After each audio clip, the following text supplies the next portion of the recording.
Hi friends, నమస్తే. అందరికీ శుభోదయం. మేమైతే కుక్కే సుబ్రహ్మణ్యం దర్శనం చేసుకోవడానికైతే మైసూర్ నుంచి అయితే వెళ్తున్నాం.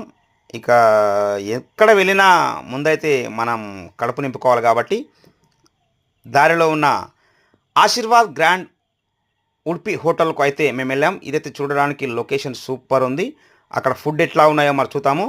మనమైతే అందరం వెళ్ళి ముందు ఎవరెవరి ఇష్టం ఉన్నది అక్కడ ఏమేమి మెనూ ఉందైతే చూద్దాం. అక్కడ మెనూ వచ్చేసి మాత్రం మంచి మసాలా దోశ, మన తెలంగాణ ఇడ్లీ అండ్ బోండా పరోటా టైప్ అయితే ఉన్నాయి. మనమైతే దోశ ఇడ్లీ అయితే ఆర్డర్ ఇచ్చినాం. అయితే వెయిటర్ అయితే తీసుకొచ్చి మనకు ఇచ్చిండు. ఇక మా బబ్బులనైతే అడిగిన, నానా బాగుందా అంటే, డాడీ సూపరు అన్నాడు. అందుకే మీరు కూడా వెళ్ళినప్పుడు మైసూర్ నుంచి కుక్కే